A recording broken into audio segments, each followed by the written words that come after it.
We are live again.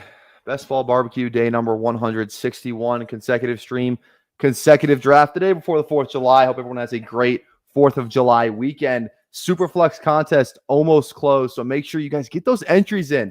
Why are you not maxing this thing? It's the best. It's the flagship contest for Underdog. So go down there, go max it, and go down there too. Drop a like on the live stream. Drop a sub as well. 1,500 subs. We're doing a 24-hour live stream, so make sure you go do those things and make sure you tap the bell, notifies when we go live, make it easy to get in my drafts. We're joined by a very special guest today. We're gonna have Steve on from Fanspeak Network, so make sure you go down there, sub to Fanspeak as well, because they're putting out tremendous content. If you didn't catch the Jeopardy match last night between Pete Overzet and Neil Orfield, it certainly was one for the ages. So get on there, go check that out. We're gonna dive into some Weddle. We're gonna dive into some Superflex, which is me and Steve are the only guys putting out Superflex content like this. So if you love Superflex, this is the draft for you. We're going to build a banger team. Here we go. Before we do any of that, intro.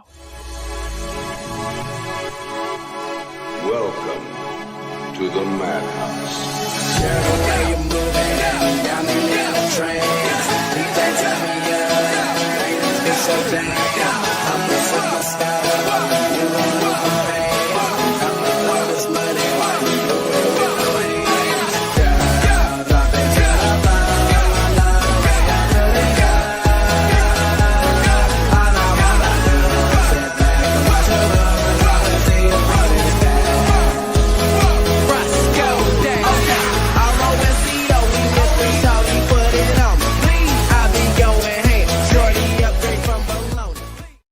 Steve from Fanspeak, how are we doing today? It's a pleasure to have you on. It's honestly been a long time coming, and I think there's no other contest to get you on than Poppy with Superflex. But how are we doing today? How's your Thursday going? Doing good. Thank you for having me on. Yeah, no, I mean, we obviously are always in each other's chats and enjoy drafting with you, talking to you. But yeah, it's good to actually be on a show. We did the draft thing together, but that was part of a bigger group. But it's good to always talk ball, and like you said, you and I, and like probably Who Hames is like the other streamer who does any Superflex content. Most people aren't doing it, and I'm with you. I think that's wrong. I think there's absolutely a place for Superflex. Glad Underdog did this. Yeah. And I've said it before, like this Superflex puppy this year is 4 times the size of the Superflex puppy last year. So I'm expecting there'll be a lot more Superflex content coming or drafts coming out for us to be doing. Yep.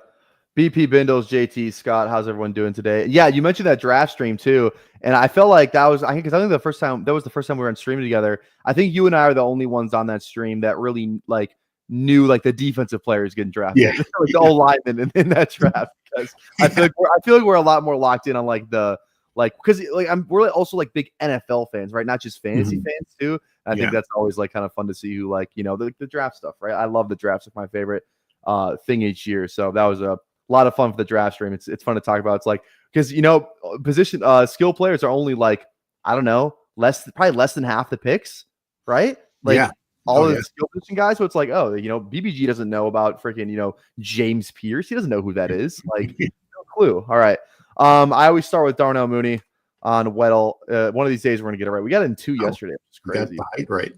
Got the height right. 26 or 25 years old. Number one. So 5'11", so this feels like a running back. Probably not. Could be a QB. Probably not a tight end. Yeah, it's probably a running back. Yeah, who's like a who's like a 5'11" AFC running back that's 5'11", that's kind of youngish, like prime of their career. 5'11" is tough. Yeah, like what about I'm just thinking like out loud here. What about like Pacheco? Yeah, He's probably around there, right? He might be 5'9", 5'10", but yeah, 5'11" is fair. Let's try Pacheco. Okay. He's 5'10", yep, 26. Jersey numbers between 1 and 10. That should help us out. And it's actually between 4 and 7. So that actually helps us out because there's no yellow there. So the jersey numbers between 4 and 7. Age 25, right? Age 20. Yeah, we'll be 25 years old. 25 years old, not AFC West. So this could be AFC East. So like probably not it's not Ramondre. Brees Hall, no, he's 20. Yeah. H-Ain's 28. Who's the last team I'm missing? Bills. James Cook? James Cook. I think It's got to be James James Cook. Cook. This is James Cook. Yeah, number 4 too. Bang! Look at that. There we go. There we go. Oh, see. Oh, Bill. Yeah, BP said James Cook like Nice. 2 minutes ago. There you go, BP. All right, James Cook. Let's do the hard one too, since we got you here. We might even do the draft one too. Honestly, here we go. I always start. Give me a player. Give me a commie. Give me a commie to go with a defensive. Let's go with. So this can be any defense player. Defense or line could be anybody. I usually do defense. Yeah, let's go defense. Let's go. Well, no, he's too old. I was gonna say Bobby Wagner. Let's do. We're not doing Debo, BP. We're not doing Debo. No. Oh, Sanderstrill. Mikey Sanderstrill? Yeah, Mikey Sanderstrill. How do you spell Mike? I was thinking, actually, let's do Deron Payne. Let's do Deron Payne. Okay, yeah, it gives us a better age range. Okay. Is 28, 6'3". Oh, so if this is offensive player, 6'2" or 6'1", could be like an undersized guard, but probably like a receiver QB type, maybe like a backup. So like AFC. Let's just go AFC, like, I don't know, receiver maybe 6'1", 6'2". Yeah, AFC receiver. That's 28. Like Sutton. Sutton's probably about 28. Yeah, let's go Sutton. He's 6'4". Okay. Is not a receiver. Is offensive player. He's 29. Not AFC West. Okay. Let's maybe pick a quarterback. Though the number is 14 and over, so it's probably not quarterback. Yeah. Probably not. What about like? Let's do another receiver. It could be a tall ass running back, like a taller RB, like a. I don't know. Mostert's older than that. AFC, not that's West too. Could be. Is it just like an undersized old lineman? Could be like a 70s. Like I don't know what old lineman's like 6'2" though. Not many. I was wondering about. There were some 6'2" tight ends. I was trying to think of one. Like Chig. He's like short. Yeah, Chig's I don't really know if he'd short. Be 28 though. Yeah, maybe not. What about like because 28, you're probably drafted like 19. Maybe 20. Ingram? Is Ingram shorter? Ingram might be 6'2". Yeah. Let's give Ingram a rip. He's 17 too, so it's still fit. Okay, not tight end. Okay, he's 6'3". Let's try RB then. Let's try RB here then. We guessed AFC West too. We probably shouldn't have done that. We probably would have knew Denver. Actually, I didn't even realize that. Gesicki? I know he's tall. Well, it's not a tight end now. So yeah. Shoup's not 6'2" or 6'1" either. I do think running back. Henry, he's not 20. He's like 30. Okay, let's go. Like, how old's Ramondre? Ramondre might be. He's drafted 19, I believe. He's bigger back, and let's try that. We'll get the position down anyway. Okay, AFC East running back. Here we go. AFC East running back, 28 years old. It's not New England, so Dolphins. So this could be Madison. This might be Madison. Could be Madison, or what about taller than 6 foot? That's interesting. Yeah, so this guy's like this is a 6'2".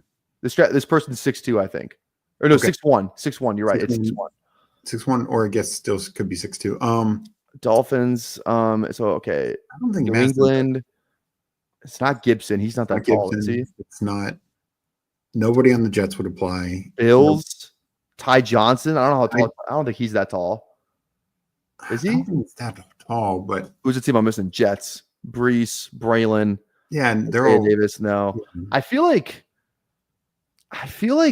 Madison's our best guess. Let's go Madison. Yeah. Now, okay, it's a my wait. Who is this? Who is this? It's who we missing? Because it's that running back room is Achane, Ollie, Madison, and who? It could be. It's not Jalen Wright. Do they differentiate like a fullback, like a Reggie Gillum? Or something? Yeah. Who's there? Isn't it? Don't they have Alec Ingold? Alec Ingold from Miami. I think it's Alec Ingold. Oh, it is Miami. Okay, yeah. Yeah. Yep. Okay, yeah, there we go. See, I know my fullbacks too. Let's go. Okay.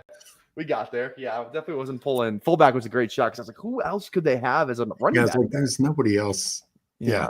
All right. Just because we got you here, let's do the draft. The draft was like one of my favorite ones too.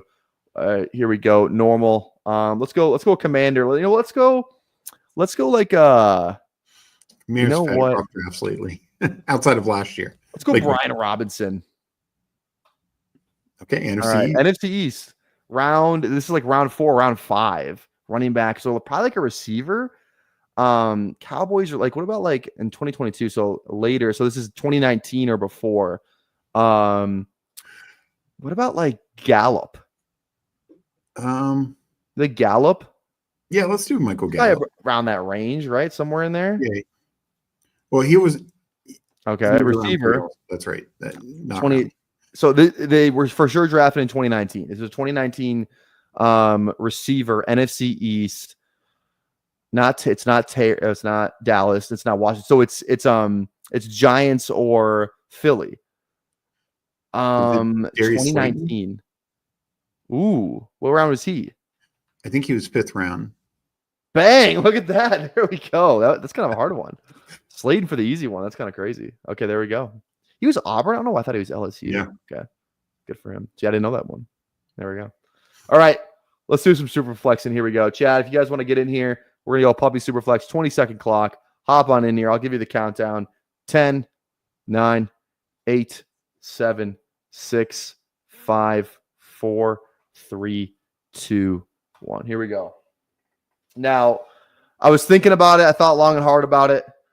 I'll let you bully me into going 3 QBs in the first 3 rounds here. Just to do it, I made Schneid go Genty Bowers when it was the last thing he wanted to do. You know what? To end the contest, I'll be open to going 3 QBs in the first 3 rounds. And, maybe I like the team more than I think I will. Kind of a weird spot to do it. We'll see if we can still get Burrow here. So, yeah. Especially when you get one of these first 5 picks, because your quarterbacks can be super teams. Yeah. We got Jordan, deal me in, Queen City, represent. What's going on? I say my exposures right now, these are up to date as of before this draft. Almost double digit on all the top 5 guys, which kind of feels fun. Yeah, that's even better than I am. I went through it on my show earlier, and I have about 20 slows going, so it's not totally up to date. But Burrow's the only one. Burrow and Lamar, I'm like 13.5%. Allen, I'm like 9, and then the other 2 are like 8. Yeah, I would say because I feel like I've ran really nice on top 5 picks, and then that's why like my Mahomes is a little lower, my Baker's lower. Yeah, Bo Nix is like one of my lowest owned guys, I think. Fields too, and then 5% Purdy, 6% Dak. So yeah, it's kind of all over the place after that. But yeah, just kind of rolling with those top guys. I have a lot of like the Tua. Tua is my most owned, I think.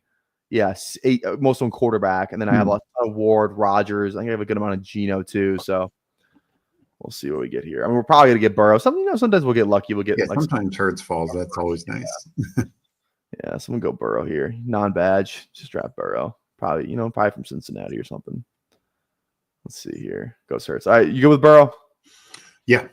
Yep. All right, there we go. Wow, 90 drafts, 0% fields. That feels dangerous, BP. Oof. That feels absolutely dangerous. Yeah, I have a lot of fields because sometimes he's my first quarterback. Sometimes he's, my second. There's been a time or two he comes all the way back to like the 1-2 turn, and you're getting him as your third. Mm-hmm. Yeah. How often are Dak and Lamb paired together? ADPs on opposite sides. I have one Dak Lamb team. I got a really nice fall on Dak for that team. I think if you want it, you kind of just got to do it on this side of the board. You're gonna have to reach on Dak.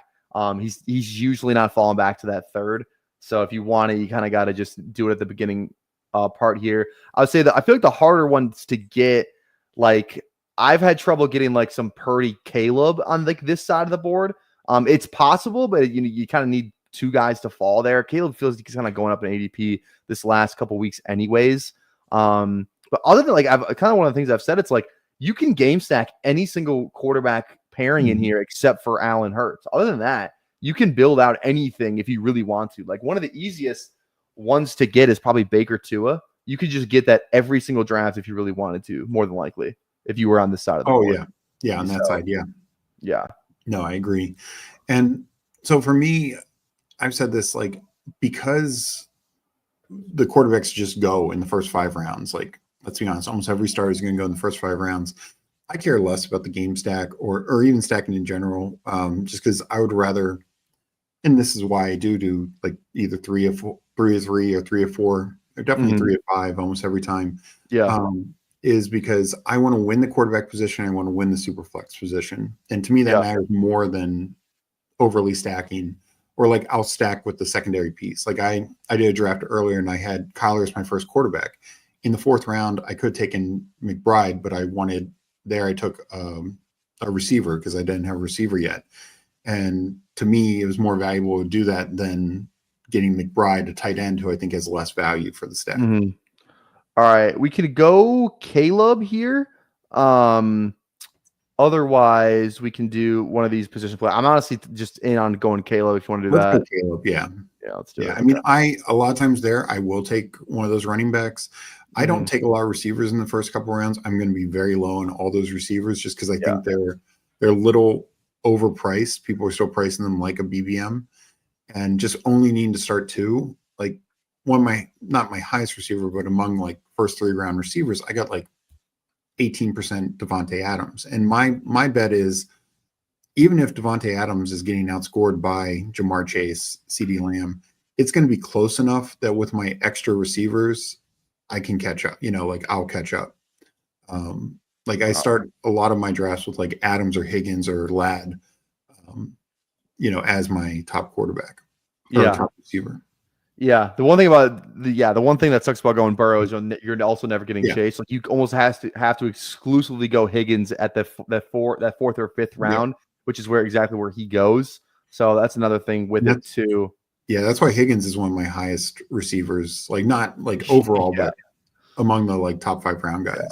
Yeah. And it's still okay. Like you can do a Gesicki, maybe a Chase Brown thing, or like Gesicki, Burton, Yoshi, just like everyone else. But do you want to go QB here? I'll let y'all. If you want to do it, we can do it. Who do you want to go?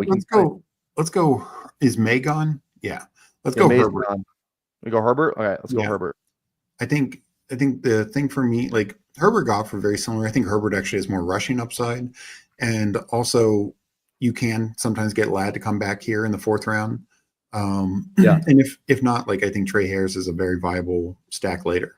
Yeah. Where Goff, JMO is the option, and I just don't like point up tight ends too much. So I wanted to throw it out back here, like because I'm kind of what you said earlier. 3 of the first 5 is always something I'm trying to get. I always want to have 3 quarterbacks in the first 5 rounds, and you're looking at these drafters on the turn here at the 1-2, and it's like okay, like they went 2, even if they go quarterback, it's actually really hard on this side of the board because you may not get that because the only quarterbacks that will fall back there potentially would be Ward, Rodgers, and Darnold that are like bona fide starters, right? Like you can still do the Dart, Indy, New Orleans thing, but you're pretty much screwed. Like if you don't get you can get 2 guys there, but then you might not get that 3rd guy, and you're like, okay, I'm kind of screwed here. Like this draft is going 4, doesn't care. For deal me in's going freaking 4 as well.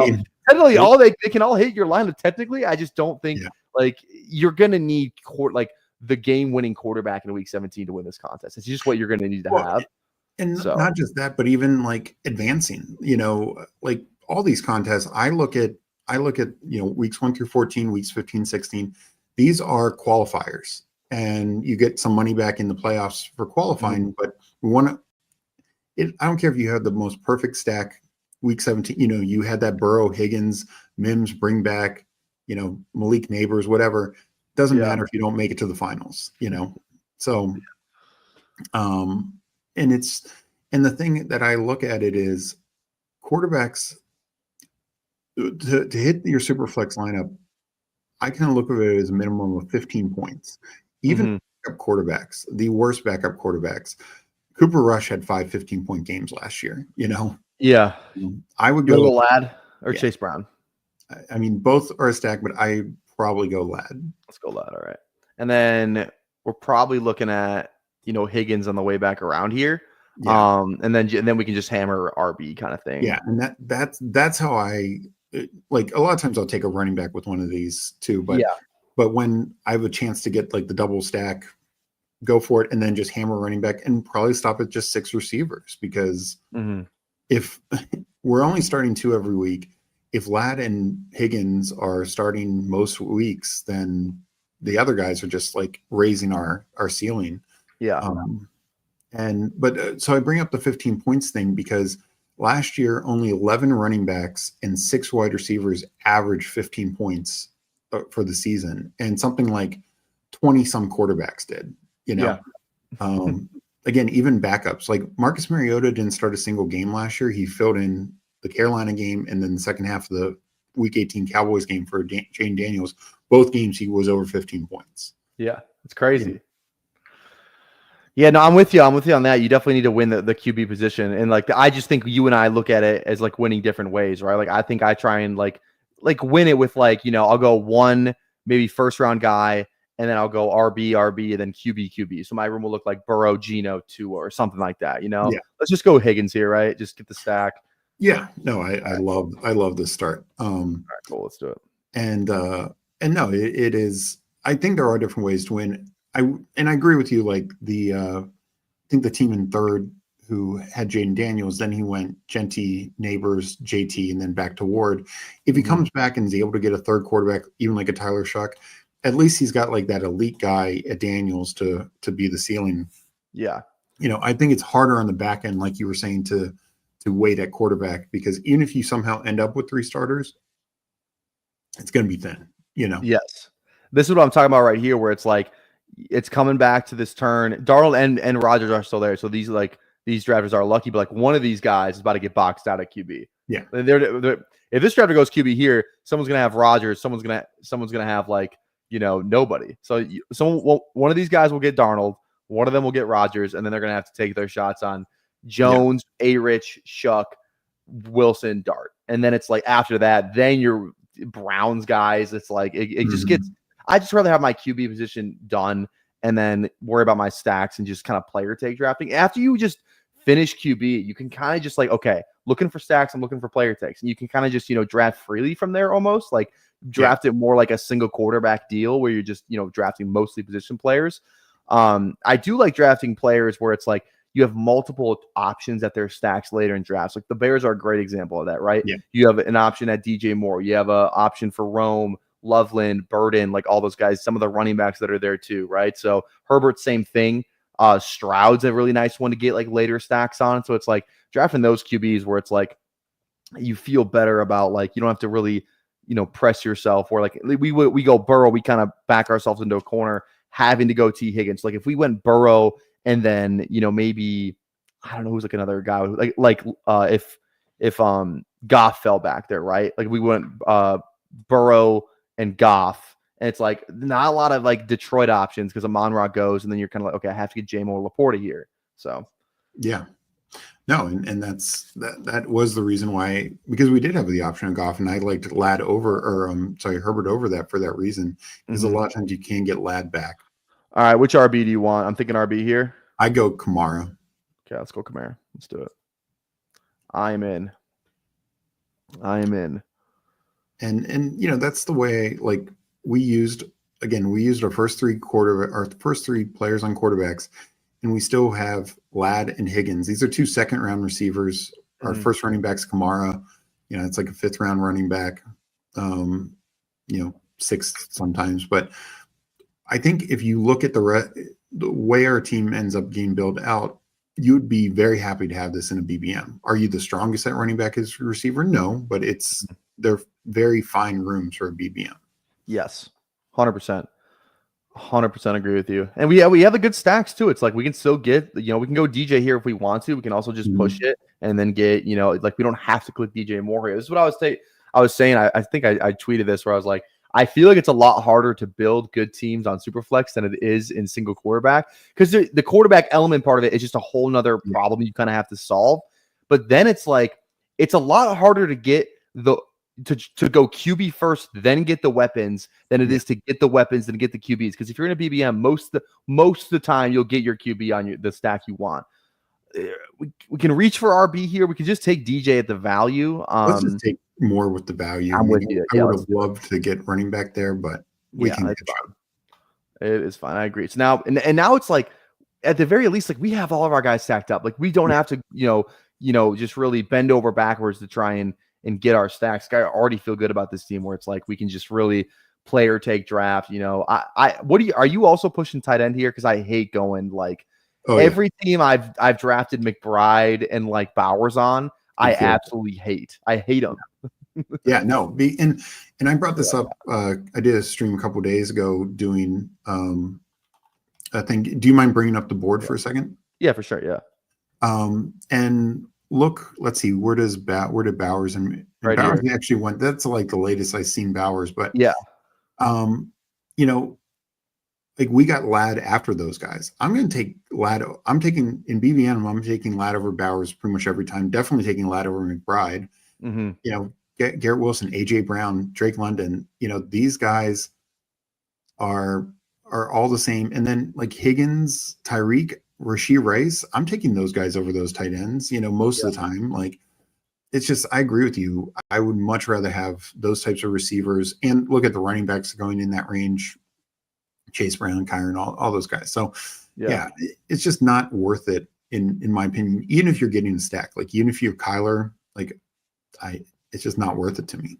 It's funny because Bowers' ADP is 36, which is literally like the turn where like you should like if you start JJ Lamb, some people would be live and then go Bowers, and it's like you're passing on a QB these guys sometimes when Penix went actually I think pretty early there, like you're passing on a QB like Stroud, Goff, who you can get there. Lawrence goes over there a ton to like all these guys for a tight end at the end of the day. And it's like and it's like you can only start you have to start two quarterbacks. You can only start one tight end anyway. So it's like it's just crazy to me that like I could just never see myself having a crazy Bowers exposure. I'll go Bowers when he falls over here. I did a stream the other day where I had Bowers and I got a Geno fall where it's like that feels great. I just feel great, but it's like it's worth it to get the stack with it because Geno's never going on that side of the board with Bowers. So you're not even really stacking Bowers up because Geno doesn't go over there.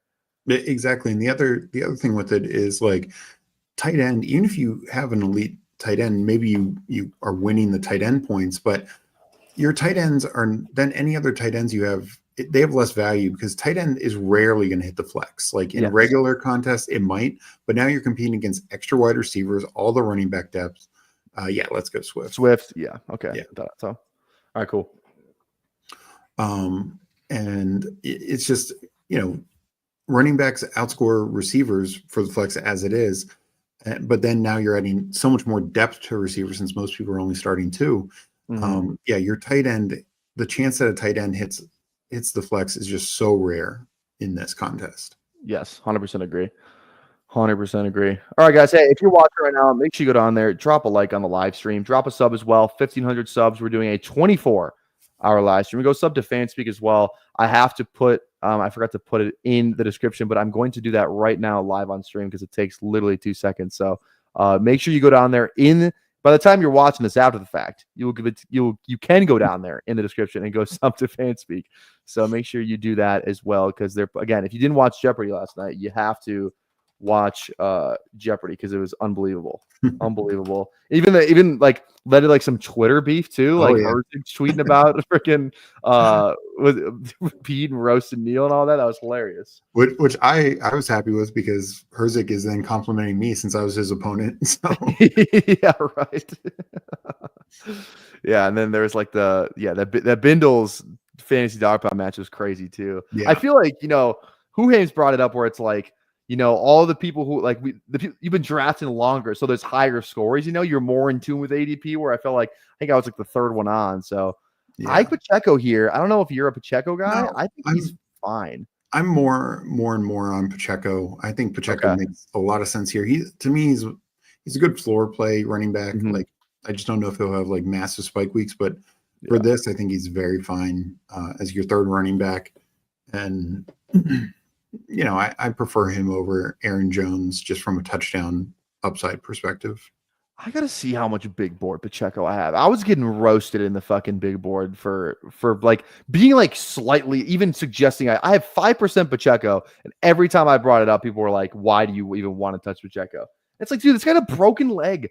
And people were trying to cite me like efficiency stats. I'm like, he had a broken leg when he came back. He came back from a broken leg. Like, can we let the guy like recover for an offseason? And maybe they added nobody. Like, I guess like pre-draft, like, okay, maybe they add a running back type of deal. But it's like, what if they don't? What if they don't? It's like, yeah.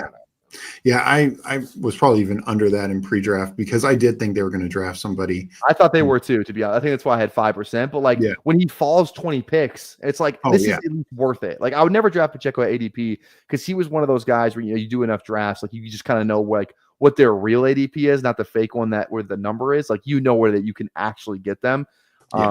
Like it's again, you said you have also 5 drafts left too, right? For Superflex. Mm-hmm. Yep. Like I'm sure you've seen it. Like there's sometimes you just get a crazy dart fall, like 30 picks or Flacco or Shoup or like these guys. And it's like, you can I'm never drafting dart at ADP because I know I've seen him fall 15 picks, like, maybe once every 10 drafts. Like, I know I can get him at that price. So it's like, I'm usually not drafting these guys at ADP unless I'm really desperate at QB, but I would say King QC got to me a nice fall on Daniel Jones.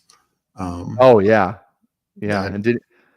the 4th QB too, didn't even let I want to see how these guys on the turn. So we got Darnold at Dart, and then we have Rodgers, Shook, Richardson, Wilson. They're all different teams though. Fuck it. Yeah. No, what I have done sometimes is the Russ Dart thing at the turn there. Yeah. I'm not a huge tight end guy, but I don't mind Hawkinson here. I would go Diggs. You want Diggs? I'm down for that. Let's do that. I'm seeing, is there anybody else here game stack wise? I'm not in on that. Let's go Diggs. I like that. I think Diggs has, true wide receiver one up, not like overall wide receiver one, but I think he's going to be the wide receiver one for that team. Love May, love the offensive upgrade to Daniels, and different buy. So we're very spread out, especially if we only go like 6 wide receivers. Like, that wide receiver room is just totally cooking. Yeah, it feels really good when you already have your stacks. You're not like stressing. It's like, okay, how am I going to stack this shit up? Yeah. So it always feels really good when you do that. No, I feel like, landed real well.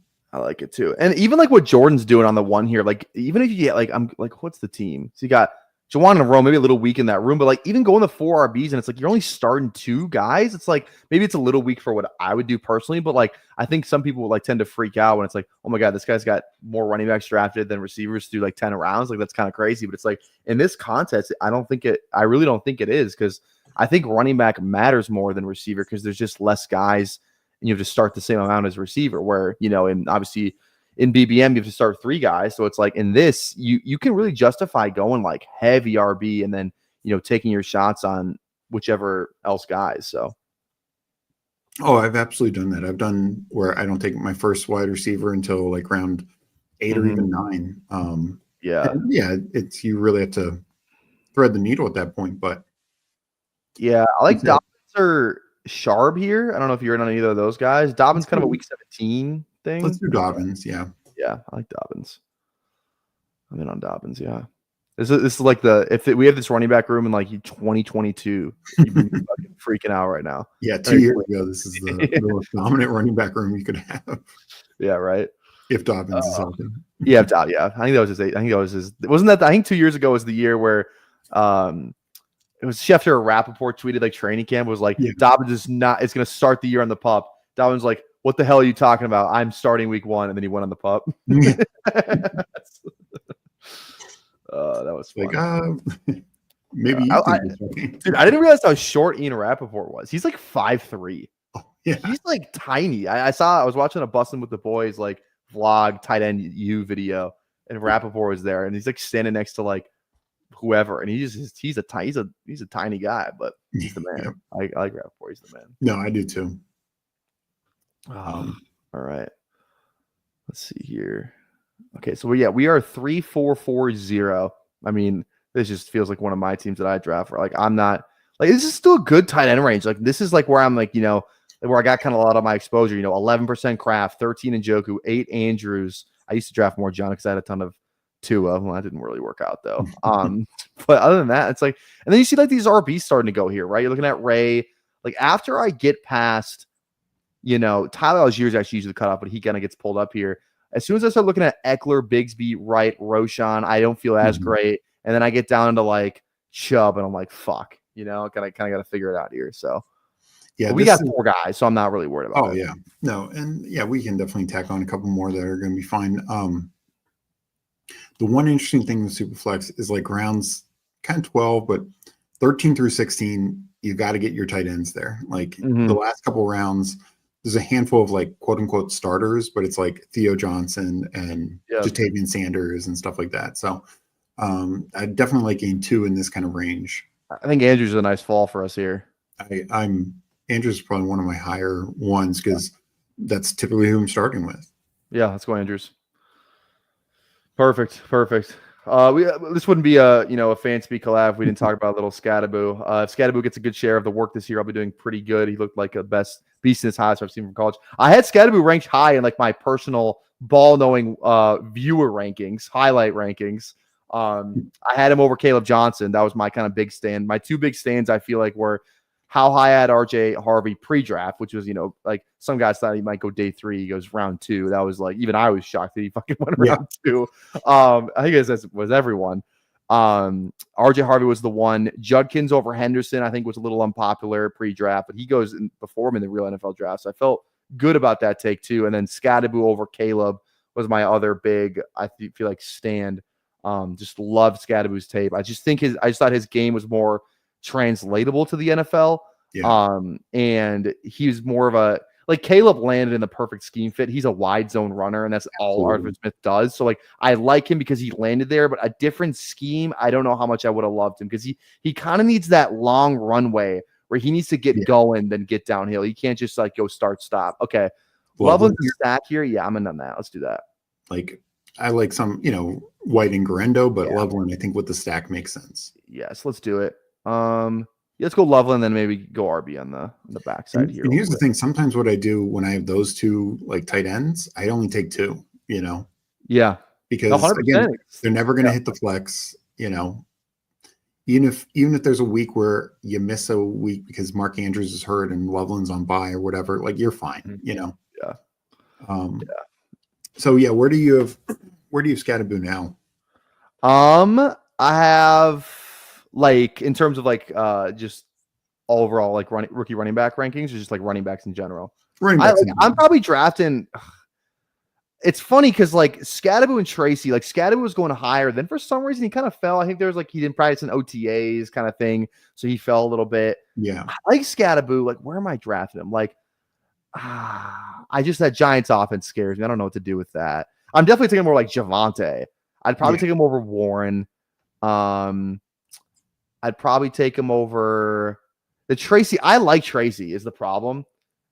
You could I flip a coin on those guys. Sometimes I take Tracy, sometimes I take Scadaboo. I think he's fine. I have a ton of him pre-draft, which makes me a little bit easier on passing on him and like, post NFL draft. It's like, okay, I have a big bag of this guy, so at least I'm pretty bagged up. But yeah, so we'll see. Yeah, my take, and look, I thought Tracy was fine as a rookie, but I definitely thought he'd get competition.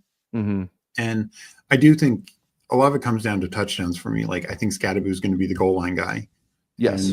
And I worry this is going to be very similar to like a Steelers split last year, where you say, oh, Jalen Warren's a passing down back, but they had him and Najee almost had the exact same targets because Scadaboo can do that. It's not like he's like Derrick Henry who can't catch the ball. No, Scadaboo had like 50 catches last year or something like that. 60? Oh, 70, I think. It was something crazy. Yeah, let me see what this was. Cam Scadaboo. He had, let's see here. I have it open. It's loading right here. I was looking at Arondé Gatson last night, trying to convince PBG to take him. He did not, though. He wanted to go fucking. We drafted Ben Sinnott over Gatson. If we're gonna get fun, at least unbelievable, dude. That fucking guy doesn't even play tight end. All right, it's not loading. I don't care. All right, I'm thinking RB here. Kind of not in on Roshan. Tank, maybe just maybe we get lucky in that backfield. Braylon. I probably like Braylon over Tank, but I'm in on that. Let's do it. We got a Jets thing too. We got a New England thing, I should say. Yeah. So let's go Braylon. Let's do it. Maybe Bruce gets hurt. then we're looking good. So. Well, and just I don't know if Breece Hall is going to be one of those backs who has 300 carry. It's the Lions coaching staff coming in from Taylor and Engstrom is from Ben Johnson. They run 2 running backs, Gibbs and Monty. So why can't Braylon Allen kind of be the Monty in that role? Yeah. I don't think it's got the upside that the Lions do, but I think you can get some usable weeks even without any issues of Hall being hurt. 100% agree. All right. I want to shout. I didn't want to miss it. BP, thanks for the 2. Aaron Jones, Jordan Mason. Definitely not. I talked about it last night too. I mean, Mason's like I think Mason's my most drafted player in this contest and like second in regular single quarterback stuff. Just I could not be more in on Mason. I feel like, I'm not a Vikings fan, but I'm really locked into Vikings football just because I live here. I know how fucking KOC thinks. I watched too many Vikings games last year where Aaron Jones fumbled 2 times on the goal line that led to turnovers last year. They go out, they then sign Cam Akers for they literally let him walk in free agency the year before. They traded for him, let him walk, then trade again for him last year because they didn't trust Ty Chandler and they fucking could not trust Aaron Jones on the goal line. Like Cam Akers got a lot of run last year. Like you go back to the game logs for the end of the year, he got a lot more carries than you're going to remember that he did. And then what's their first thing to do before the draft? They go out and they trade for Jordan Mason, who was like one of the most efficient RBs last year and is very limited, not limited, but like I think he played 12 games last year. Like behind that O-line and that offense, I just don't see how it doesn't work out. Okay. Could go big Q. Yeah, I'm good with that. I mean, I don't mind Gesicki, even though we don't have to, but I think we're good at tight end. I think we go big Q. Yeah, no, I think that's smart. I mean, if Gesicki fell back, maybe you consider it because of the falling value. Yeah. And no, I completely agree with you on Mason. Like, I want some Aaron Jones exposure because he's explosive and he's shown going back to the Packers and when he's splitting work there with both Dylan and Jamal Williams, like, he still has fantasy. He's got spike week upside. He'll have those like 25, 30-point games, but then he'll have these games where he gets 6 points because he doesn't get in the end zone. Yeah. I'm looking up now Cam Akers game log because I am curious. He's on the Saints now. Good for Cam Akers, man. Still in the league. Remember when you thought he was going to be like the next big thing? Rookie year with the Rams. There's that Monday Night Football. I think it was against like the Patriots. And he had like a crazy game on it was like Monday or Sunday Night Football. I don't know why player profile is being so slow today. Whatever. It'll load.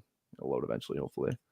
But yeah, I don't know what he and then obviously KOC came from the Rams, so he was a big Cam Akers guy, I guess. But Cam Scadaboo's best comparable is Jay Ajayi. Here we go. Game log. Cam Akers down the stretch. Yes. I think he got traded somewhere like week 8 because week 9, 6 carries, 13, 10, 3, 3, 4, 5, 1, 6, 6, 5. But like 13 carry, 3 red zone, 10 carry, 1 red zone, 5, 1 red zone, 10. Like he got some work in the red zone, man. God, was he just not efficient last year? Holy shit, man.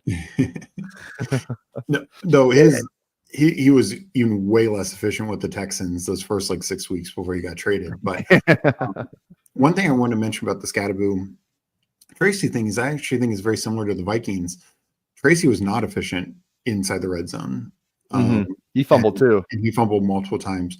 I looked it up on fantasy points, and the Giants had 35 red zone carries inside the 5-yard line. That was the exact same number as I believe the Cardinals, 1 less than the Texans, 1 more than the Bears, a few other teams.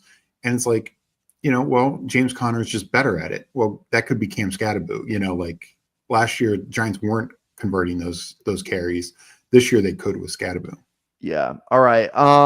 Could go RB here. I got a lot of Miles Sanders for no reason in this contest. What about Thielen?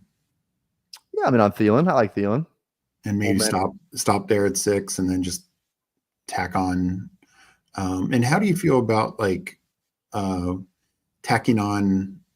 I mean, we don't have necessarily the best guys for it, but tacking on like a handcuff quarterback to. Yeah, I always like taking some shots there. Like, so we could go with the guys we got.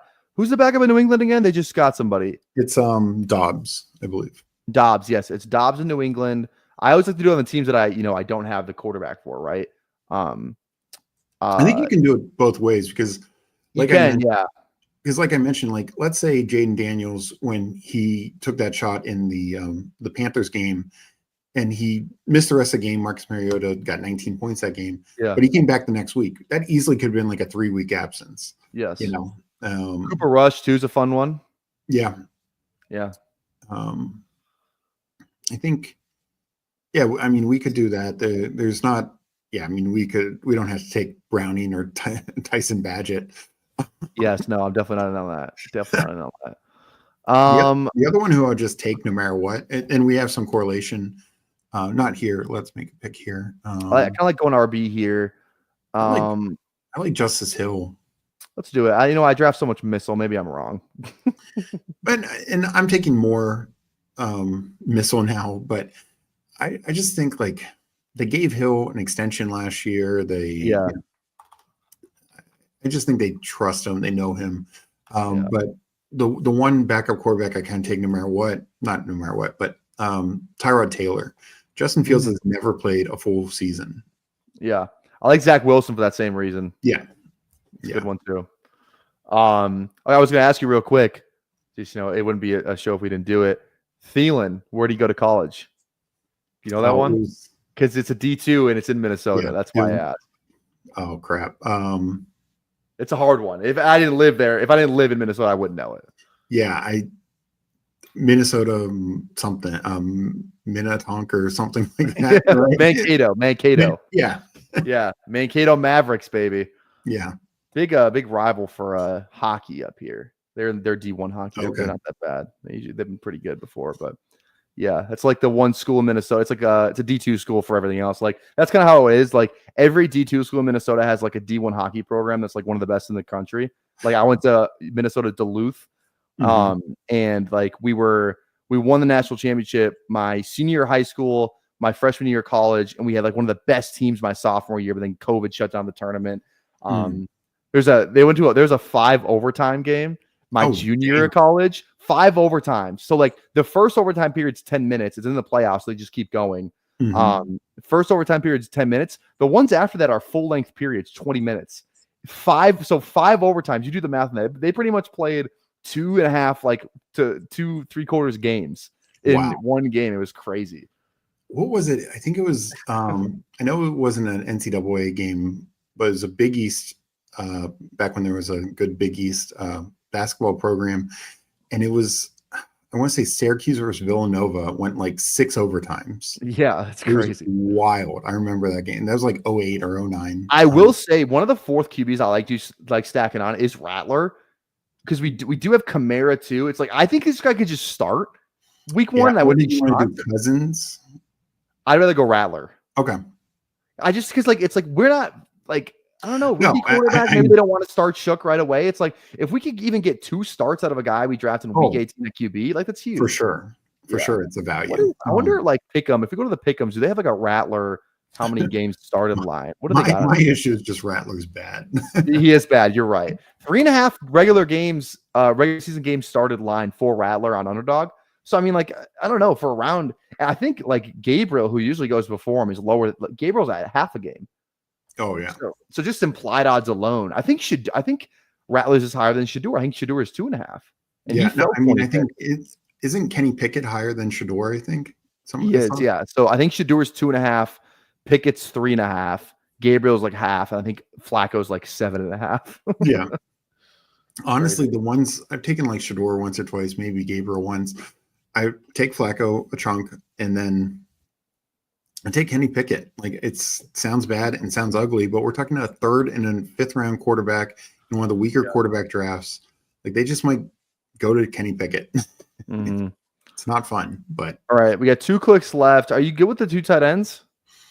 I kind of am. I mean, Theo Johnson's a starter at least. So I think you could make a case there, but yeah, I think I don't mind Conklin or Gadsden. The kind of fun clicks at the end, but yeah, I've done Gadsden some. I like Diami just a straight up. I know Yoshi stacks, but you can get I can get a round 20 receiver that I can make a case for. You like Diami? Yeah, let's go Diami. I just think he starts and catches a lot more. I mean, you're the Kami fan, so obviously you probably more in tune with Diami. It's a weird career for him. Yeah, really weird career for Diami Brown. He's dealt with multiple injuries, obviously terrible quarterback play.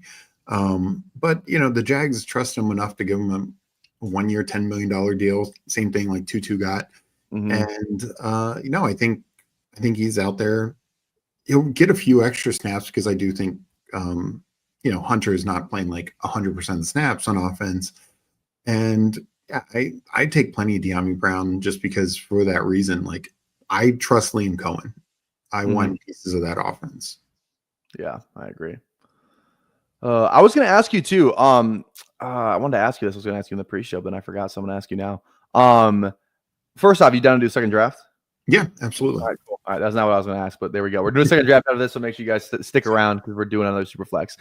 Second part of it was I saw on some of the FanSpeak stuff you did, like the thumbnail today. There's a the picture of you is like you next to like a quarterback or something. Like what? That's with Kevin Zeitler. Yeah, I used to go to the. So that was the question. When you used to go to the Senior Bowl? Yeah, from 2012 to 2020, I went to the Senior Bowl every year.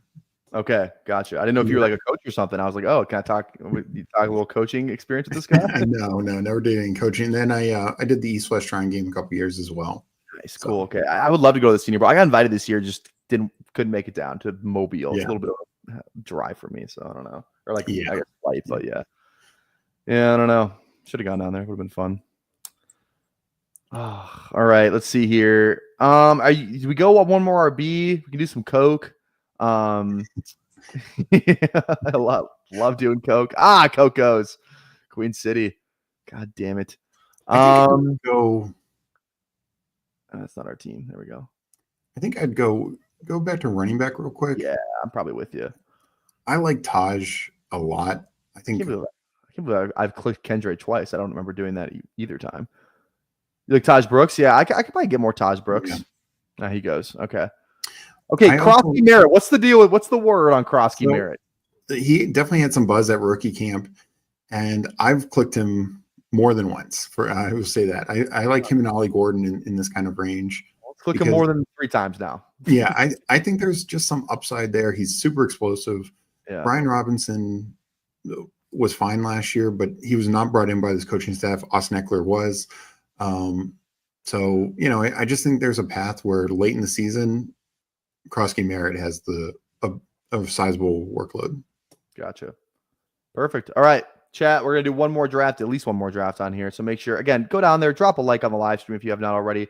Drop a sub on this channel, 1,500 subs, 24-hour live stream. And go drop a sub on FanSpeak's channel as well. I'll even link it in the live chat so you don't have to do all that extra stuff. You can literally just click it from where you're chatting right now. It's also in the description, so go over there, sub to them as well. You guys are at 677 subs. I feel like you guys have been gaining some steam as of late. You guys looking for like get 1,000 before the NFL season? Why can't we get 2,000 before the NFL season? That's our hope. That's our hope, and we're going to do a 24-hour live stream when we get to 1,000. So. You guys are probably going to filter through them though. Over here we got one guy, one guy only doing it. You guys got like 5 people to run through. It's a little easier for us, no doubt. But I mean, I'm sure I'll do like 12 of those hours. Shit. All right, here we go. This is I got 3 left after this draft. So you guys want to hop in here? We're hopping in 10, 9, 8, 7, 6, 5, 4, 3, 2, 1. Here we go. Waiting for 7. So this is going to be a chat draft for sure. Here we go. And let's mix up the build this time. Let's do one of my builds. Yeah. let's do the rare 4 wide receiver fucking agency build and lose and just throw away $5. No offense. Deal me in. No, there are definitely times where I start running back. I rarely, or running back receiver. I don't think I've ever started receiver in this. But I definitely. Oh, they're too kind to us. The one's nice. Yeah. What do we got? We got BP Slayton in here. Deal me in's back in here. Bobby Hill. Bobby Hill. And then we got, I think that's it. So are you just Josh Allen here? I usually just click Josh. Yeah, I think I've pulled up Lamar once or twice just because I wasn't getting them, and then I started getting more of the 2, But yeah, I think it's Allen. Okay, let's go Allen then. I'm gonna try and find a QB thanks to bestballoverlay.com of a quarterback that I don't have Josh Allen with because do I like who would be like a weird one that maybe I wouldn't have Allen with? It would be somebody like maybe I don't have like an Allen May McCarthy. Or something, McCarthy, something like that. Let's take a look here. Let's go McCarthy. Let's see if we have Allen McCarthy. We have 2 of those. I feel like I haven't clicked a ton of May. No Allen May. So maybe I Oh. get an Allen May team. That might be the move here. Yeah. Yeah. I love getting May, and why I said last draft, like, I think at the front end, because you get an elite quarterback, it's easier to then wait a little bit. But Yeah. I've definitely taken those builds where it's like Allen or Lamar plus Fields plus May or plus Prescott. And it's just like you could have 3 top 6 quarterbacks.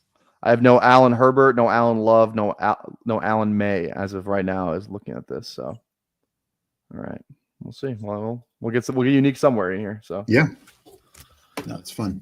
Oh, I wonder who my most owned player is with Allen. I have 17 Allen teams. Nice. Who it is. All right. All of them have 3 quarterbacks. So I didn't do any 2. I've done a couple 2s. Oh no, one is 2. It's Allen and who? Probably someone's sick. Allen and Lawrence. Okay. There you go. Oh, this running back room is sick. All right, here we go. Let's see. Let's get the board open here. Pretty chalk start. Jamar does go at 5. Deal me in. Just refuses to take a quarterback in the first fucking round. Refuses. Won't fucking do it. Burrow, Saquon, Mahomes. Yeah. Are you clicking a ton of Mahomes? I feel like I usually like clicking the positional guys on that side of the board. Like I'll go Gibbs instead, and then I'll click a quarterback. But I usually So at first I wasn't clicking Mahomes at all, but then I started clicking a more one just to mix it up. And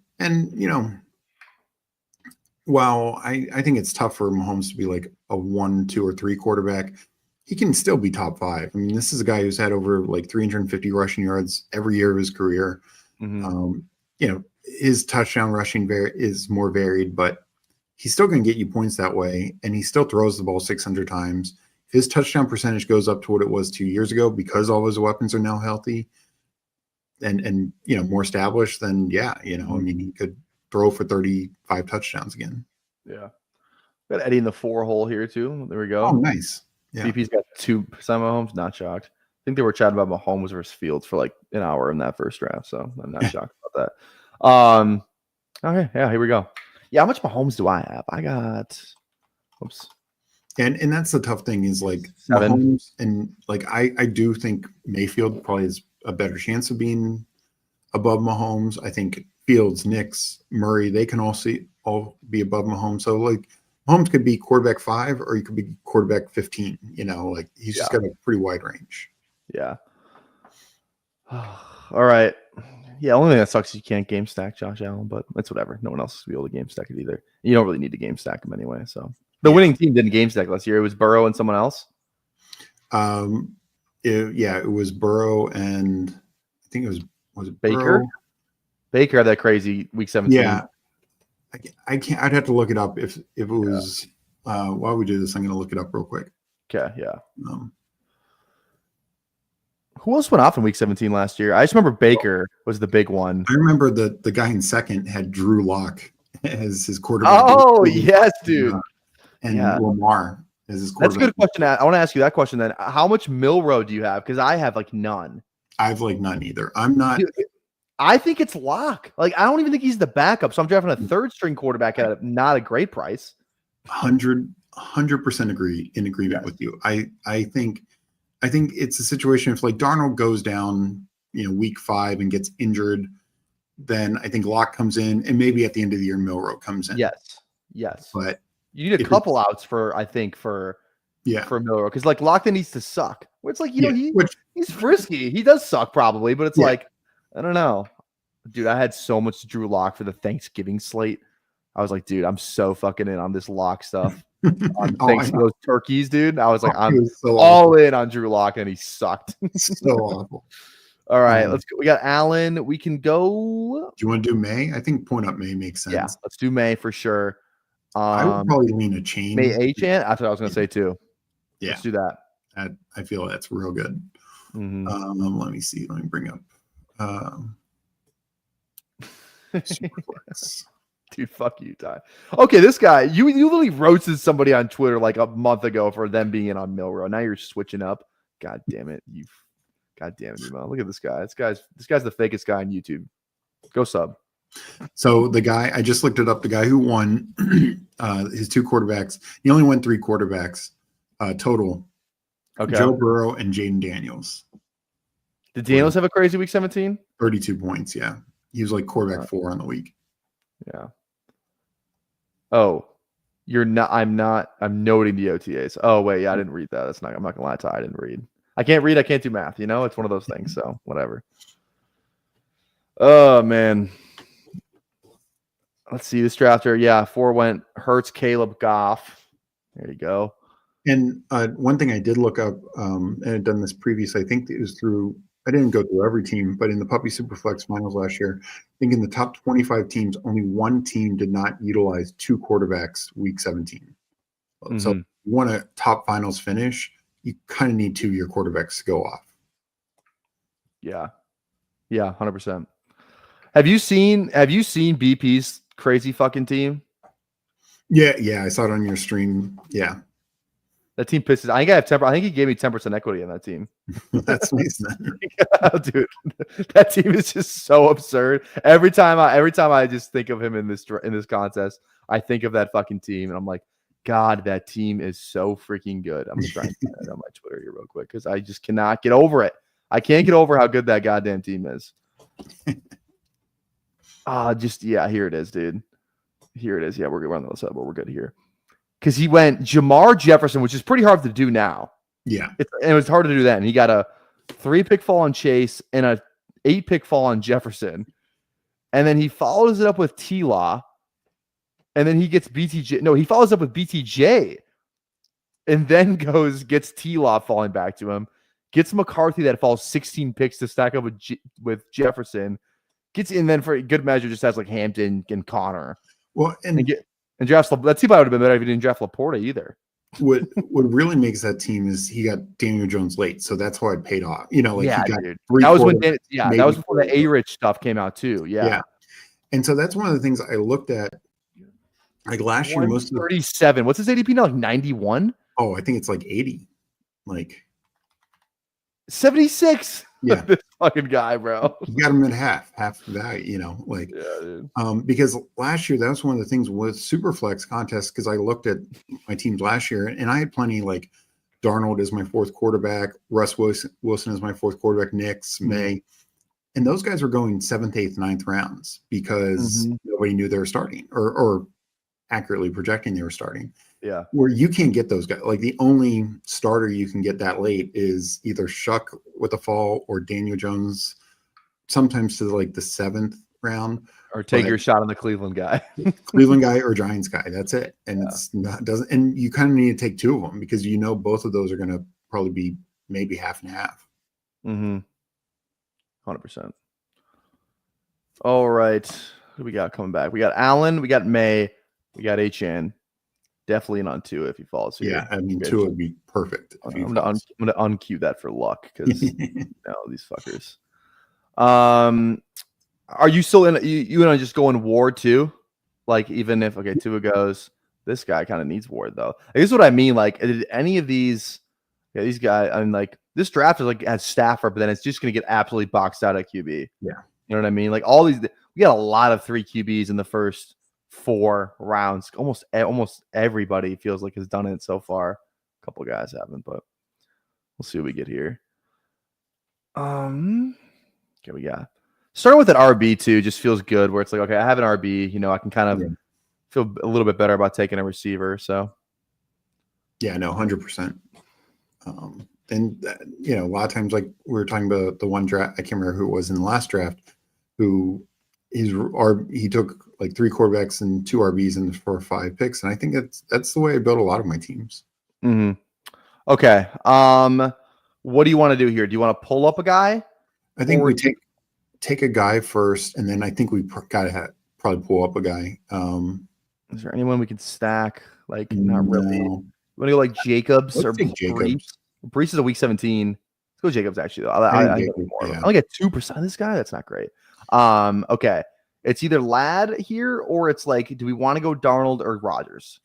I would pull up Darnold or Rodgers. I just think I don't think they're coming back to us.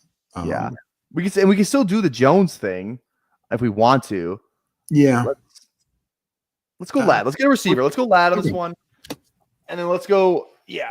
And then we could still play the QB game here. You know, we're not, we can still, I mean, we have Allen, we have Allen May and we can still take our shots on one of these guys, and I think we're still fine. Yeah, and if we need to go like Chuck later or whatever, like it's like we do 2 potentially top quarterbacks. So it feels better here than, like you said, in the back end where it's like you have Stafford and then it's going to be rough.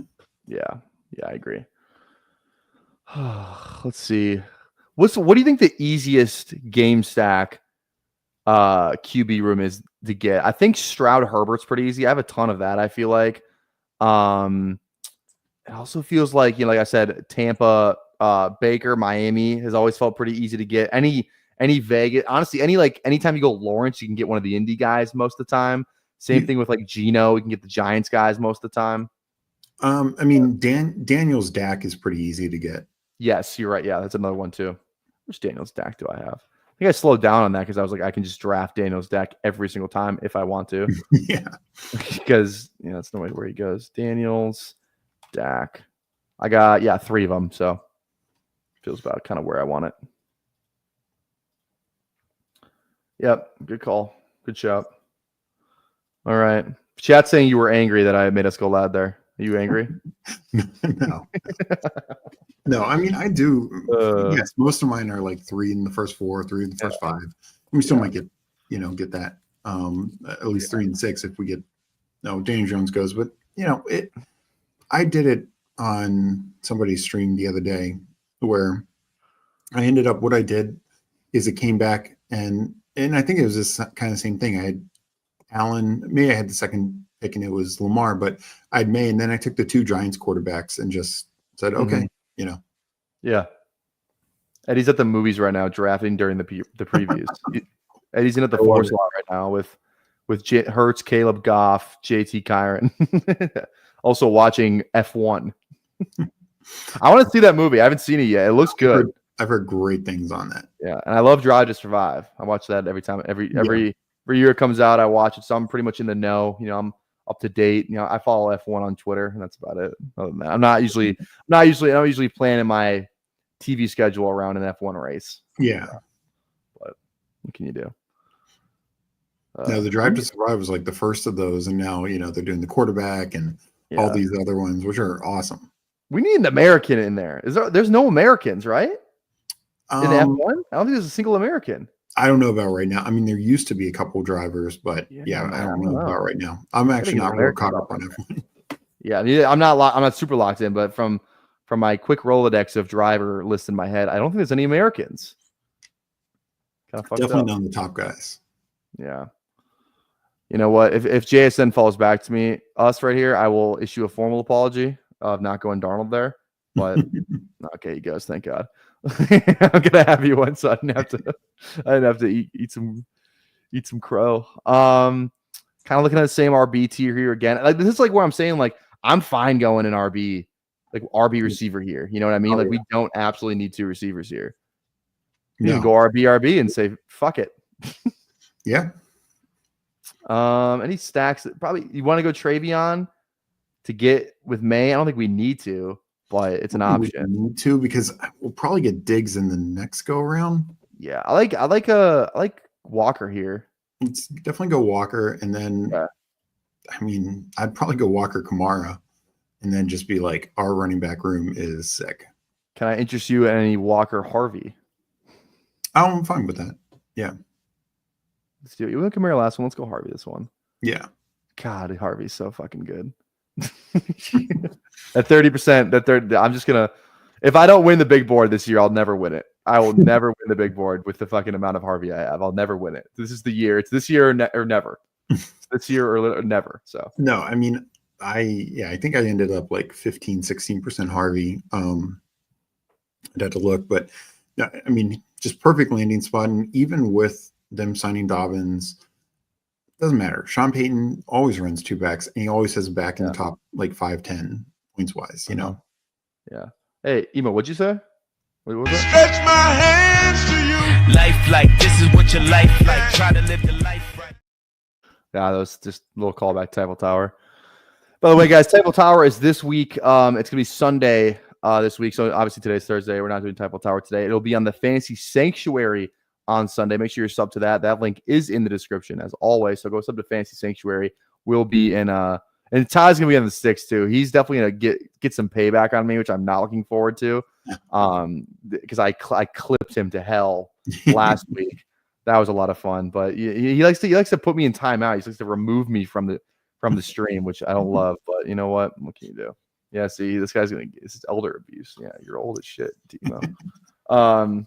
Yeah, good thing. I'm glad Harvey's that approved. That makes me feel a lot better too. So yeah, I don't know. I would never. I don't want to do it too. I thought about you when you were talking about Harvey just hitting the clip, but I don't want to do it to guess. I think that was a one-time thing. It needs to live in that, and it's that. And I was thinking about it too, like even the next time I think I get the sticks back on my channel. I don't think I can do it again because it's like I don't know. It just feels like it was good for that one time. I don't want to overplay the bit. So yeah, I get that. It's a great bit, though. It's a great bit. The only bit that I'm concerned about now is winning Best Ball Jeopardy. There's nothing more. I'd rather win Best Ball Jeopardy than win Best Ball Mania. I'm so serious. I want to win that shit so bad. I want a good matchup too. Like I want a matchup that I can like really just go balls to the wall and talk a bunch of shit, kind of like I did with Emo. I think I got in Emo's head because I was just screaming when he's trying to do bi-week math. I don't know if I would do that with like somebody I didn't know as well, but. They'd be like, who the fuck's this guy screaming while I'm trying to divide negative numbers? But I don't know. I really want to win bi-week or Best Ball Jeopardy. I hope I get like, I don't even know, like Bindles or someone. Bindles would be great. He might smoke me. That guy's on a different level. But yeah, I don't know. Yeah, no, I'm looking forward to it. We're gonna do one more me versus someone for the playing game now, and then reseed. Okay. Then it's going to be reseeded. It's a playing game. Well, it's the two losers from the losers bracket have a chance to play back in. Got it. So who are the top two?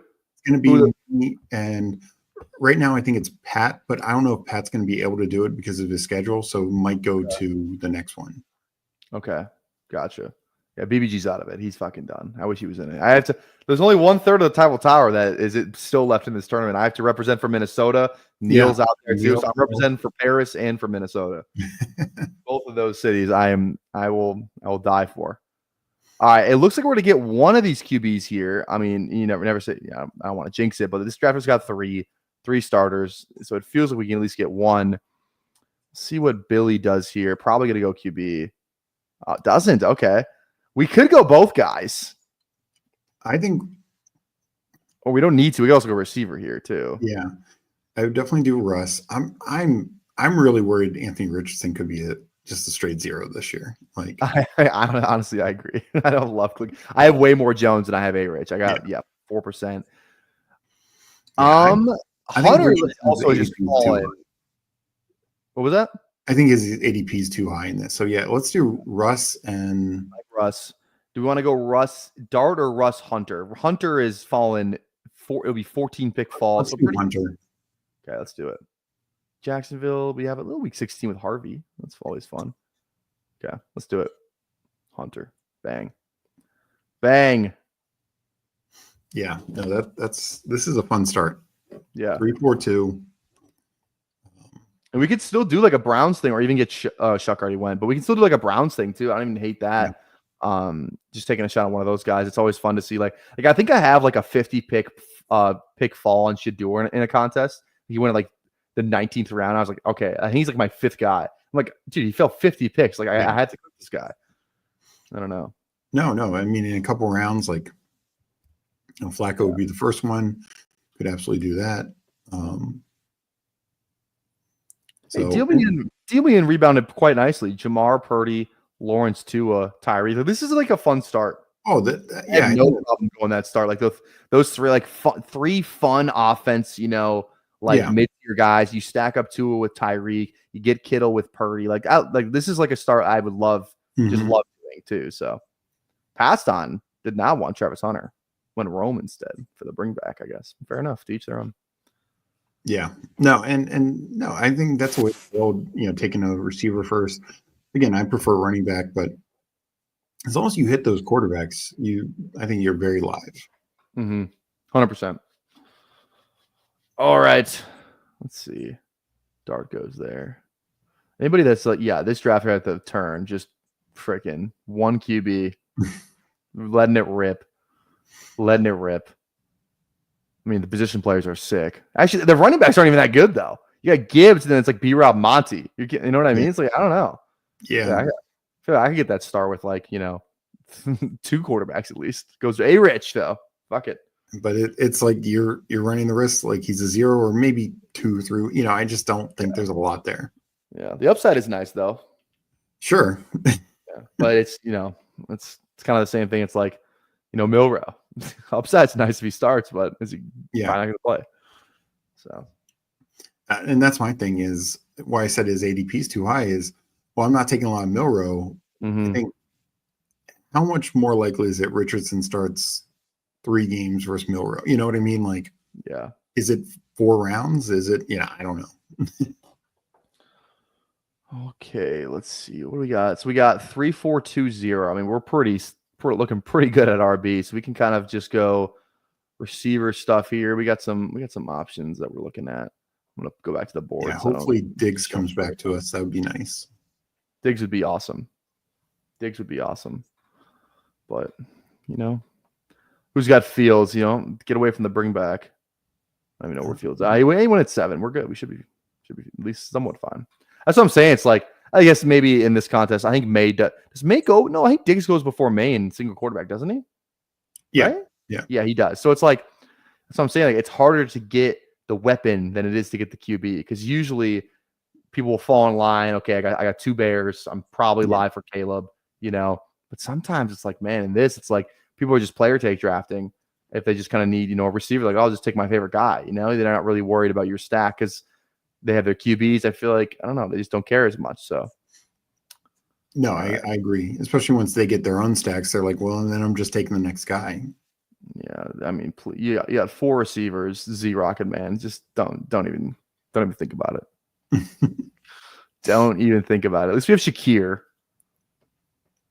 who I don't love, but he's a stack. I swear. Oh no, Rocket Man! Why would you do that? All right, you good with Shakir to stack it up?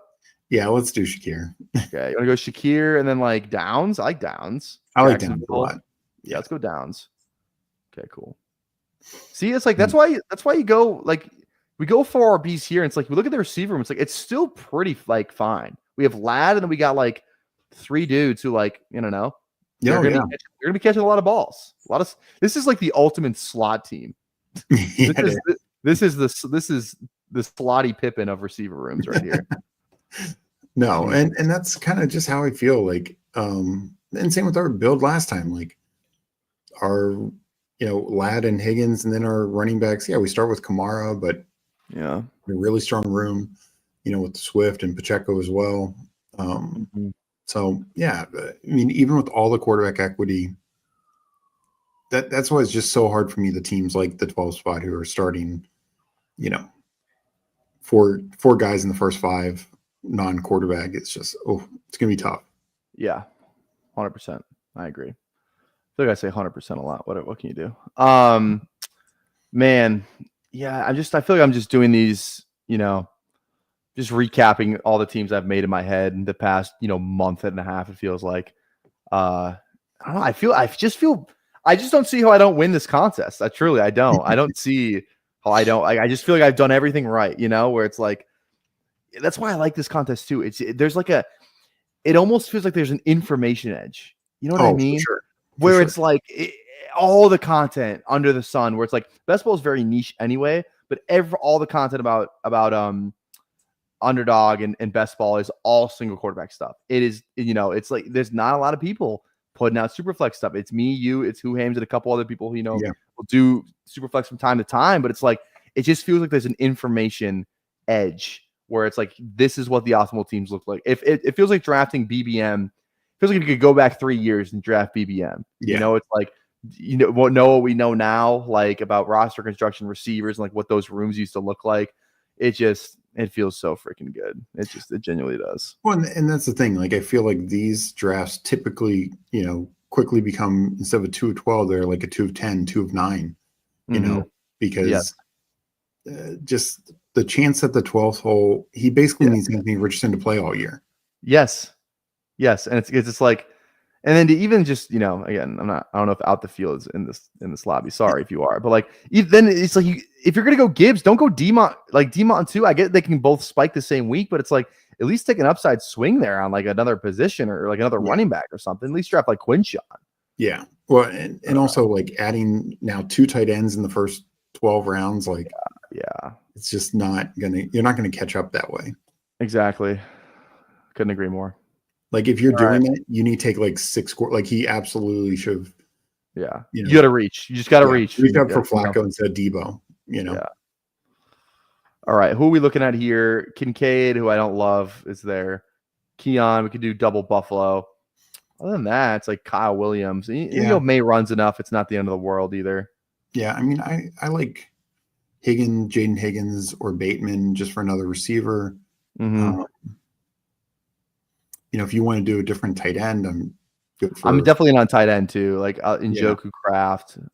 Yeah, I lean Kraft over Njoku, but fine either way. These drafters in front of us don't have any tight ends. I wonder what they do. 5 RBs. Who's the RB room? Sick. That's a lit room. Yeah, that's a nice room.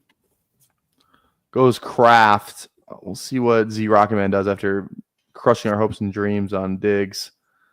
Goes Njoku. I don't think I want to go double Buffalo here. Yeah. There's a lot of Buffalo that I don't need in my life. Do you want to do Bateman and Kincaid? Let's do Bateman and Kincaid. I like that. Let's do that. Kincaid, Bateman, Minnesota. Let's go. Yeah, there you go. You know who's actually so I coach. I think but now I coach. Here we go. There you go. And you know who the quarterback coach is? I'm the sophomore QB's coach. The varsity QB coach is I don't know if you remember the name Tanner Morgan. Oh yeah. Gopher is a quarterback for the 2019 team that beat Penn State. It's like the claim to fame for Minnesota football in the last like 20 years. Undefeated Minnesota plays undefeated Penn State at home. Like, dude, that game was unbelievable. It was like Penn State was like ranked 3 or some crazy shit too that year. But yeah, he was the one throwing to Bateman, throwing to Tyler Johnson. Who else? Right.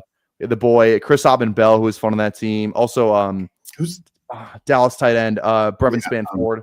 Spanford, yep. Yeah. And then the running back on that team, that was the Rodney Smith, Mo Ibrahim year. I think it was Rodney Smith's last year. Ibrahim was directly after that. And then Bucky played. So Bucky Irving was actually there he played his true freshman year. After Mo went down that next year in that Ohio State game, that was he had like 200 yards at half, tears his Achilles, and then Bucky Irving comes on the scene as the man. And then Bucky Irving transferred because Mo was going to come back and play again. They're like, okay, he's like, I'm going to go somewhere else. Goes to Oregon and kills it. So fun times. No, absolutely. Yeah. Talk about Minnesota football all day. They're gonna be good this year, dude. I tell you. Coy Parrish? Mm-hmm. Coy Parrish is the fucking man. He's the fucking man. I saw somebody at the gym the other day wearing a Coy Parrish t-shirt. And I was like, this guy's literally like 18 years old, and someone's wearing a Coy Parrish t-shirt. I was like, that's just. As the older I get, I feel like it's gonna hit me eventually where it's like I'm rooting for like 18-year-olds. When I'm hit like 40, I'm gonna be like, dude, I'm rooting for like a fucking 18-year-old. It's gonna be crazy, but I'm still, I'm 25. I'm still like, okay, I'm close enough in age where it's like I don't feel as weird. But I feel when I'm like 40, I'm like, shit. Like I can't. One of my pet peeves on Twitter is the people who will just like rip a fucking kid for decommitting or committing or not committing to their school. I hate it. It's the one thing I cannot stand about like college Twitter. It's like, this is an 18-year-old kid. Like, you know what? Maybe they're not like, even if they like made the worst decision imaginable, at the end of the day, they're still 18 years old. Like, yeah. And even like, speaking of the worst decision imaginable, Nico, Yeah, same thing too there. And it's like it's his representation. It's probably not even Nico. Yeah. It was a terrible move. He lost money on it. But at the end of the day, you know what? He played by the rules. It's not like he did anything outside the rules. And I think it was dumb, but I would not rip him on Twitter or anything, Yeah, I will say I am the first one in the group chat to be like, "Yo, this guy just committed to the Gophers." Like, I will be the first one to say that in there. We have a kid on our team who's committed to the high school team who's committed to the Gophers. He's like the number Nice. 12 D lineman in the country. He's a Oh, that's 4-star awesome. fucking stud. I coached him in 8th grade. He's in my brother's grade. My brother's the same grade as him. So I've coached him for like 3 years now. He's a really good kid. Nice. That's cool. Yeah, he committed like as soon as he was allowed to as well. It's like Wow. yeah, he's the man. All right, Henry here. Yeah. I think that's easy. Z Rocket Man's probably just gonna, doesn't really give a shit about us. Probably gonna go Henry here. He really needs that. Really needs that third tight end. Okay. Good. Yeah, Henry, and then who? Running back, maybe Roshan, Rico. Yeah. Let's go Roshan. Okay. I the way I look at it is the Bears, I think 2 of the 3 running backs are going to hit.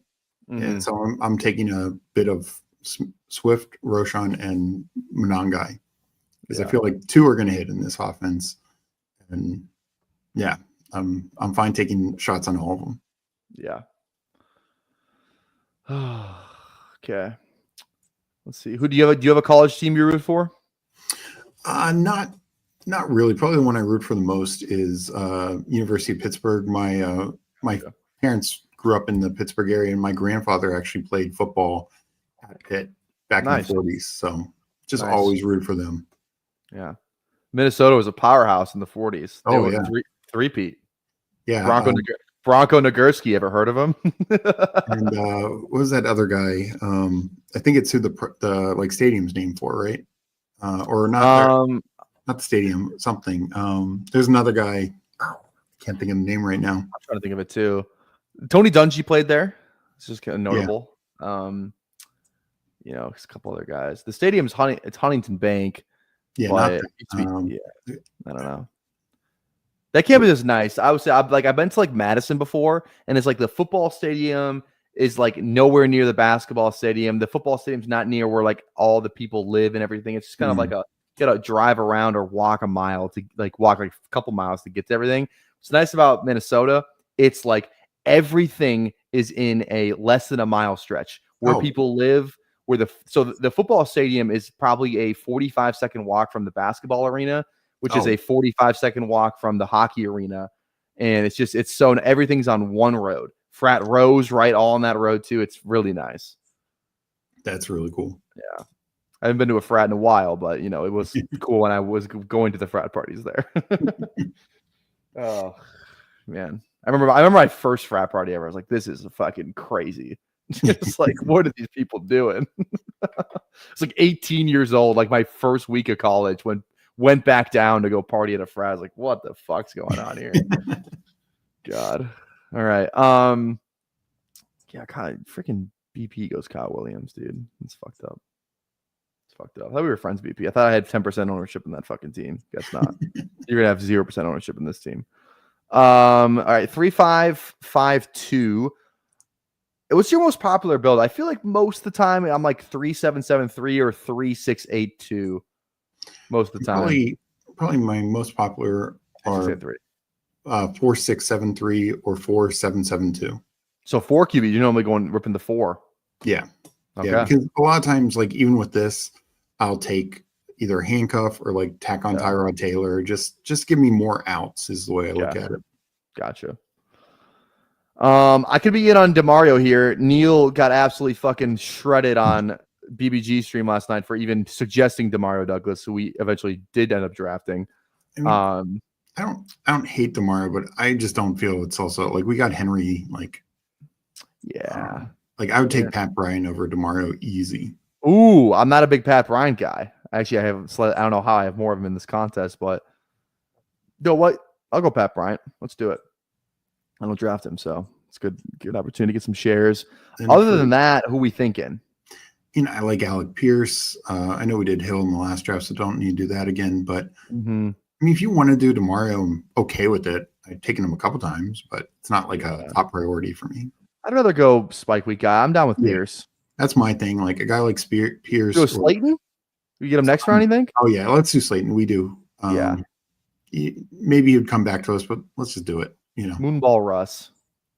Yeah. No, and that's the thing is like both Russ and Dart are better quarterbacks for Slayton. Obviously Neighbors is the guy, but like Slayton is a vertical X receiver and they're going to throw deep. That's something Daniel Jones could do that some, but you're not seeing the Italian Stallion or Drew Lock doing that. Yeah. Is DeVito still on the Giants? Did they cut him? He is. Freaking DeVito, man. Only in the freaking NFL, it's like one QB could just have like a insanity run for a month, and then just like if they're like when Taylor Heineke had that, with the commies, dude, he had that really fun Linsanity run. That the way he closed that season. No, he started the playoff game, which started his Linsanity run. Then he got in again the next year and kind of was fucking around and win some fun games there. No, absolutely. And and that's the thing. Like we always love backup quarterbacks. I mean, Tyson Badgett for the Bears a couple years ago when Fields went down, he had like a big win. And like that's why so many people hype on like Joe Milton. People are like Joe Milton over Dak Prescott. And it's like, I know he was fun last year in that week 18 game against nobody, but I don't really believe in him overall. Yeah. Jameis Winston is like the Jeremy Lin of Linsanity. Yes. Like every time he touches the ball, it's here we fucking go. Like it's gonna be 19 videos on Twitter on your timeline out of the 20. Like it's just every time he opens his mouth or throws the ball, everyone's like, let's fucking go. Let's just get after it. 100%. Yeah. I do want to ask your opinion on Waller. Draft him in at all? I mean, I have not yet. Will I? I'm sure I'll do a little bit, but to me, it's in regular single quarterback should be 18th round. If it's 20th round in this, whatever. But look, I know he was obviously great for a while, but it's been years, a lot of injuries. I just don't know if I can get there. Like, what I will say is I've started to see Freiermuth undrafted. I think that's a big mistake. Yeah, I definitely down to take him 100%. And like, I mean, you're a Falcons fan. 2 years ago with Arthur Smith, Kyle Pitts finished as wide receiver 2 in terms of targets, and Jonnu was the 4th target earner. Bijan was in between, and both finished as top 20 tight ends that year, both in points per game and total points. Yep. I asked the same thing to BBG, I think yesterday, is like I called them the Pittsburgh Falcons. One stud wide receiver, that's it. 2 tight ends, you're like, these are both pretty good tight ends.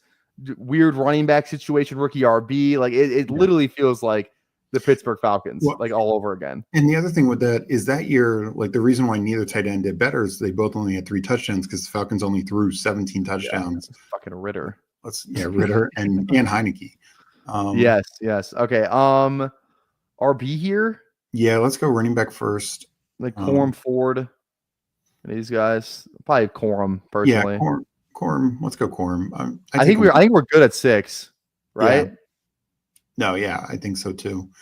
Go QB if we want to, or receiver. Let's take. I know it's ugly. Let's take Kenny Pickett. I think there's some real starts there. Let's do it. I'm down. I don't know if I have any of them. I have 1 share. Let's do it. I'll take another. I will take another.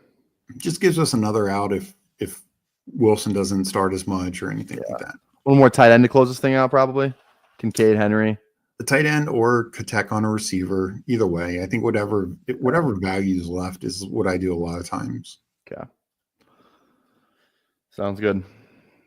Yeah, Waller, I took him on a couple of Tua teams, like 18th, 19th, 20th round, just to get it in this contest. Because at the end of the day, it is kind of a fun leverage where it's like, I think it contest was 90% filled when the news got dropped. So it's like, okay, maybe you have some fun leverage. Maybe I'll reach around in the rounds that don't matter for some Waller and Tua. But yeah, I'm definitely not going like out of my way to take him. It's like he sucked the last time he was healthy. Granted, maybe a better situation. He said he retired because he was the fucking H on counter every single time. They're running counter, and he just would just him versus a linebacker, and just he's like, I'm done with this. I'm gonna fucking retire. I don't want to do this shit no more. I wouldn't want to either, dude. And I think it's fine, but I also want to see him get through camp and make sure he doesn't retire again or get hurt in camp or anything like Yeah, that. he looks kind of skinny too. Like I feel like the stuff I've seen, like kind of like the Gronk thing. He's gonna put on some weight. Where like Gronk would like Gronk's problem, surprisingly, is how much he parties was like he was always way too skinny. He had to like put on weight again to like start playing tight end again. It's like in Waller, maybe not. He's definitely not the asked to do as much in the run game as Gronk was, even when he was with Tampa Bay. He's still pretty involved in the run game. It felt like just wasn't asked to do that. I don't think Waller will be asked to do that. Johnny really wasn't either. It's like who's their backup tight end? It's like Julian Hill or something. Julian Hill and Pharaoh Brown. So gotcha. Yeah, Pharaoh Brown. He's still kicking, man. Good for him. Yeah, but to go back to the Steelers versus Falcons comp is the Falcons only threw 17 touchdowns that year. Aaron Rodgers last year threw 28. Like, he's probably throwing 25, 24, 25. So easily we could see both Freiermuth and Jonnu's top 20 and maybe even one sneak into like tight end 10, Yeah. I'm curious to see how much pistol they put Rodgers in. I feel like he's not really been in a pistol. He's not a pistol guy. He's a shotgun guy. He does not want to be in pistol. But it's like Arthur Smith feels like he exclusively runs fucking pistol. I don't know. We'll see. We'll see how that battle goes. That is one thing. Arthur Smith's always had more mobile quarterbacks. Tannehill, Mariota, Ritter, even Heineke has some mobility. Fields last year. And Fields and Russ. I mean, Russ still, it's not what it once was, but it's more than Rodgers. Yeah. Okay, last click here. If it's tight end, I'm in on Gray. Okay, I do like Komet as a last guy. I got 8% of him. I don't know if I want him. I will never draft in it. Defense in it. Won't do it. Receiver wise, though, like there's a lot of names that I just kind of like clicking. Like, I think Dontavian is live. I really like Ray. Like this guy had almost 700 yards last year and 62 catches. Yeah, he had the one touchdown, but it's like this is the 20th round. This guy's like he is fast. Like he actually had like a really good role last year. Like look at like what 4th year breakout. Like I don't know, man. No, I don't mind Ray. I mean, my other favorite is MVS. Okay. Just Spike Week City comes from, he joined the Saints late last year, who now the offense coordinator, Kubiak is the offense coordinator in Seattle. Darnold's one of the best deep ball passers. So I take him a lot, like 20th round. All right, let's go MVS then. If Rocket Man complies, of course. This wouldn't have been a draft if he didn't fucking go MVS there. All right, you want to go Ray? Yeah, let's go Ray. I take him a decent chunk also. Yeah, dude. God, this guy's so good. 10 carries too. All right. And they didn't add anybody. It's like they got Nick Nash is going to come in and disrupt Ray McLeod's slot snaps. I totally agree. All right. There we go. I'm going to go name these before I forget because people accuse me of forgetting to name the teams that I do people with. So, all right. Today is 7-3. 7-3 with Steve. Whoops. That's not how you spell your name. There we go. Copy. Okay. All right, Steve. Hey, thanks for coming out, man. This was long overdue. Glad we got to get some Superflex in stuff together. So let the people know what you got going on. Obviously, guys, go down there, sub to Fanspeak. Yeah, what you got going on next coming days? Maybe 4th of July plans, something like that. What you got going on? Yeah, so like you said, you can follow me at Stevespeak on Twitter or at Fanspeak. My sister Meg's 08 also on Twitter, but our Fanspeak network on YouTube, and we also have Fanspeak Substack subscription, one-time payment all year. But tonight, Meg and I are going live doing Sibling Showdown at 8 p.m. Eastern, 7 p.m. Central. So join us for that. We're going to do a couple drafts, I think a Pitbull and maybe something else. And then Meg has Friends with Best Ball, I think tomorrow. She's got Who Hames. I want to say it's 2 p.m. Eastern tomorrow. Then I'll probably do a draft or a stream on Sunday. So yeah. A lot going on, but thank you so much for having me on. Really enjoy this. Love talking football, especially Superflex. 100%. I appreciate you coming on. It's always good to have some people who actually know ball on the stream. It's a dying breed. I feel like in the best ball community, like best ball guy doesn't know a fucking thing about ball. Neither does Emo Cowboy. He's an idiot. Just kidding. Please don't roast me, Emo Cowboy. I swear to God, he's gonna mute me on stream first time he gets on Table Tower. I was just kidding, Tyler. Just kidding. You're 5'6". Anyways, guys, we're out of here. We'll see you guys tomorrow. Day 152, consecutive stream, consecutive draft. Have a happy 4th. We will be live for the 4th of July. The streak will stay alive. I don't know when that's going to be. I'll figure it out. I have a sick thumbnail made out of it. But we'll see you guys tomorrow. Later. Peace.